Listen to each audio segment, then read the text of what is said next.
सोचो आप थिएटर के आरामदायक कुर्सी पर बैठे हो, हाथ में पॉपकॉर्न का टब है और सामने स्क्रीन पर आपका पसंदीदा हीरो हवा में उड़ते हुए विलन को मुक्का मारता है। मजा आता है ना? लेकिन क्या आपने कभी सोचा है कि जो 3 घंटे की फिल्म आप चुटकियों में देख लेते हो, उसे बनाने में कितने महीने या कभी-कभी कितने साल लग जाते हैं? आपको जानकर हैरानी होगी कि फिल्म का एक छोटा सा सिर्फ 5 मिनट का सीन शूट करने में कभी-कभी पूरा दिन और कभी-कभी तो 2 से 3 दिन भी लग जाते हैं।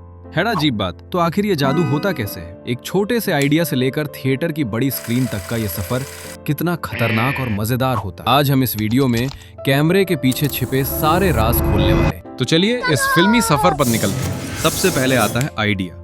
जैसे एक बड़ा और मीठा आम खाने के लिए पहले एक छोटा सा बीज बोना पड़ता है, वैसे ही हर फिल्म की शुरुआत किसी के दिमाग में आए एक छोटे से विचार से होती है। अब ये आइडिया कहीं से भी आ सकता है, अखबार की किसी सच्ची घटना से, किसी कॉमिक बुक से या फिर डायरेक्टर के किसी सपने से।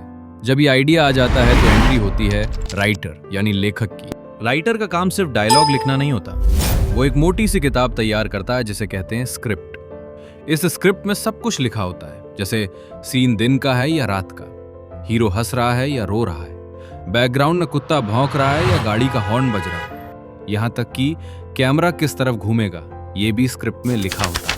एक अच्छी स्क्रिप्ट लिखने में 6 महीने से लेकर 2 साल तक का समय लग सकता है, क्योंकि अगर फिल्म की कहानी कमजोर हुई तो चाहे कितना भी बड़ा हीरो हो, फिल्म फ्लॉप हो जाए। अब मान लो कहानी तो बहुत शानदार तैयार हो गई, जिसमें हीरो हवा में गाड़ियां उड़ा रहा है, लेकिन गाड़ियां उड़ाने के लिए असली गाड़ियां खरीदनी पड़ेंगी ना, और इसके लिए चाहिए ढेर सारा पैसा। यही एंट्री होती है फिल्म के सबसे जरूरी इंसान की, जिसे कहते हैं प्रोड्यूसर। प्रोड्यूसर को आप फिल्म का फाइनेंसर या बैंक समझ सकते हो। राइटर अपनी कहानी लेकर प्रोड्यूसर के पास जाता है। अगर प्रोड्यूसर को कहानी पसंद आ गई तो वो कहता है, ये लो पैसे और बनाओ एक धमाकेदार फिल्म। फिल्मी दुनिया में बजट बहुत अलग अलग होता है। कुछ छोटी फिल्में 2 या 5 करोड़ रुपए में बन जाती हैं, तो कुछ बड़ी बॉलीवुड या साउथ की फिल्में जैसे बाहुबली या RRR, इनको बनाने में 400 से 500 करोड़ रुपए तक खर्च हो जाते हैं। इस पैसे से एक्टर्स की फीस दी जाती है, महंगी कारें खरीदी जाती हैं और बड़े बड़े सेट बनाए जाते हैं। लेकिन रुकिए, पैसा भी आ गया और कहानी भी, पर फिल्म में एक्टिंग कौन करेगा? शाहरुख खान, जूनियर NTR या कोई नया चेहरा? और ये तय कौन करता है? चलिए जानते हैं। अब शुरू होता है कास्टिंग का खेल। डायरेक्टर और कास्टिंग टीम मिलकर तय करते हैं कि कौन सा एक्टर किस रोल में फिट बैठेगा। इसके लिए सैकड़ों लोगों के ऑडिशन लिए जाते हैं। आपने कई बार सुना होगा कि एक रोल के लिए हजारों बच्चों या बड़ों ने टेस्ट दिया। इसके साथ ही शुरू होती है प्री प्रोडक्शन, यानी शूटिंग से पहले की तैयारी। ये बिल्कुल वैसा ही है जैसे आपके घर में किसी की शादी हो और महीनों पहले से तैयारियां शुरू हो जाएं। टीम पूरी दुनिया घूमकर ढूंढती है कि फिल्म का विलेन किस गुफा में रहेगा या हीरो हीरोइन किस पहाड़ पर गाना गाएंगे।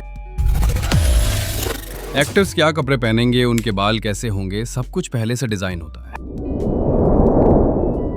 ये वो जादूगर होते हैं जो खाली मैदान में थर्माकोल और लकड़ी की मदद से राजा महाराजाओं के बड़े बड़े महल या फिर भविष्य की कोई काल्पनिक दुनिया खड़ी कर देते हैं। अब आता है वो हिस्सा जिसका सबको इंतजार रहता है, शूटिंग या प्रोडक्शन। सेट पर हर तरफ अफरा तफरी होती है। 100 से लेकर 500 लोग एक साथ काम कर रहे होते हैं। कोई लाइट संभाल रहा है, कोई मेकअप कर रहा है, तो कोई भारी भरकम कैमरा उठाकर दौड़ रहा है। और इस पूरी सेना का सेनापति होता है डायरेक्टर। डायरेक्टर जो बोलता है सेट पर वही होता है। जैसे ही डायरेक्टर बोलता है लाइट, कैमरा एंड एक्शन, सब शांत हो जाते हैं और एक्टर्स अपनी एक्टिंग शुरू करते हैं। लेकिन यहाँ एक ट्विस्ट है। मान लो विलन को एक डायलॉग बोलना है और तभी अचानक पीछे से कौवा काव काव कर दे, तो क्या होगा? सीन खराब। डायरेक्टर चिल्लाएगा कट और फिर से पूरा सीन शूट होगा।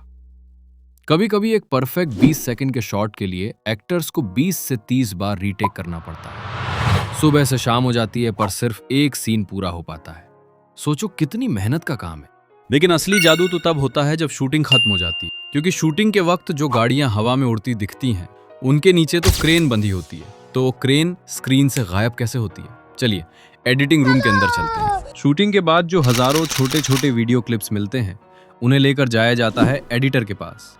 एडिटर एक दर्जी की तरह होता है जो सारे बिखरे हुए कपड़ों के टुकड़ों को जोड़कर एक सुंदर ड्रेस बना देता है।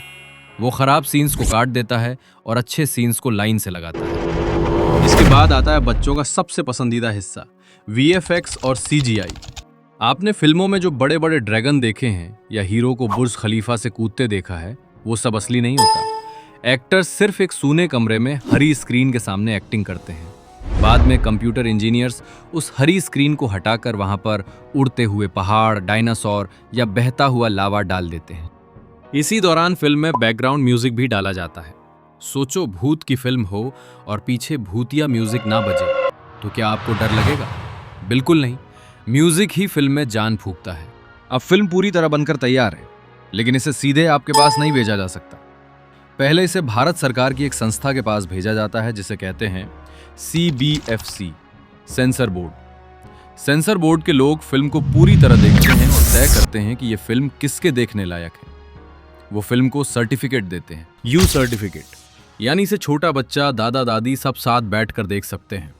U/A सर्टिफिकेट, यानी छोटे बच्चे इसे अपने मम्मी पापा के साथ देख सकते हैं। A सर्टिफिकेट, यानी ये सिर्फ बड़ों के लिए है। सर्टिफिकेट मिलने के बाद शुरू होता है प्रमोशन। YouTube पर ट्रेलर आते हैं, सड़कों पर बड़े बड़े पोस्टर्स लगते हैं, एक्टर्स TV शोज पर जाते हैं, और फिर आता है वो शुक्रवार जब फिल्म आखिरकार आपके नजदीकी सिनेमा घरों में रिलीज हो जाती है। तो दोस्तों, अब आप समझ गए ना, जो फिल्म हम सिर्फ 3 घंटे में देखकर कह देते हैं कि मजा नहीं आया या बहुत अच्छी थी, उस 3 घंटे के पीछे सैकड़ों लोगों के खून पसीने की मेहनत, रातों की नींद और सालों का इंतजार छुपा हो। अगली बार जब आप थिएटर में बैठें तो स्क्रीन पर नाम आने वाले उन सभी लोगों को मन ही मन थैंक यू जरूर कहना। अगर आपको आज का ये फिल्मी सफर मजेदार लगा और कुछ नया सीखने को मिला, तो इस वीडियो को एक लाइक जरूर करें, अपने दोस्तों और भाई बहनों के साथ इसे शेयर करें, और हाँ, हमारे चैनल को सब्सक्राइब करना बिल्कुल मत भूलें। कमेंट करके बताइए कि आपकी सबसे पसंदीदा फिल्म कौन सी और अगली वीडियो आप किस टॉपिक पर देखना चाहते हैं। मिलते हैं अगली वीडियो में, तब तक के लिए बाय बाय।